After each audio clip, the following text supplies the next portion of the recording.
پاکستان کا سب سے بڑا فوجی اعزاز نشان حیدر ہے، جو کہ حضرت محمد صلی اللہ علیہ وآلہ وسلم کے صحابی حضرت علی رضی اللہ عنہ کے لقب حیدر سے منسوب ہے۔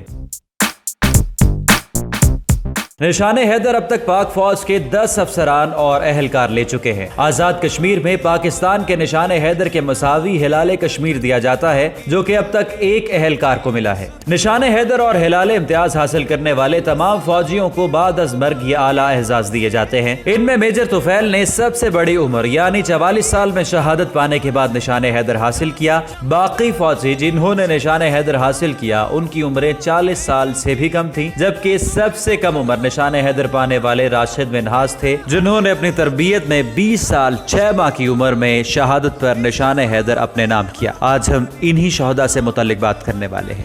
کیپٹن سرور شہید۔ کیپٹن سرور 1910 میں راول پنڈی میں پیدا ہوئے۔ قیام پاکستان سے قبل 1944 میں پنجاب ریجمنٹ میں شامل ہوئے۔ 1948 میں کشمیر آپریشن میں ہندوستان کی فوج کے مقابلے میں اڑی کے مقام پر 50 گز کے فاصلے پر فائرنگ کی زد میں آ گئے۔ اس وقت وہ خاردار تارے کاٹ کر آگے بڑھنے کی کوشش کر رہے تھے۔ کیپٹن سرور کی شہادت کے وقت ان کی عمر 38 سال تھی۔ نائک سیف اللہ جنجوعہ ہلال کشمیر۔ سیف اللہ جنجوعہ 1922 کو نکیلا میں پیدا ہوئے۔ 18 سال کی عمر میں 1940 میں پاک و ہند کی تقسیم سے قبل فوج میں شمولیت حاصل کی۔ 1948 میں کشمیر ریجمنٹ کی جانب سے لڑتے ہوئے انہوں نے مشین گن سے ہندوستان کا طیارہ مار گرایا تھا، جبکہ توپ کا گولہ ان کی پوسٹ پر لگا۔ ان کو ہلال کشمیر سے نوازا گیا، جو کہ پاکستان کے نشان حیدر کے مساوی ہے۔ جس وقت نائک سیف اللہ جنجوعہ کی شہادت ہوئی ان کی عمر 26 سال اور 6 ماہ تھی۔ عظیم ہیں وہ لوگ جنہوں نے وطن عزیز کے لیے اپنے جان، مال اور گھر کی قربانی دینے سے بھی دریغ نہ کیا۔ آج یہ قوم انہی شہداء کے کندھوں پر کھڑی ہے اور ان کی احسان مند ہے۔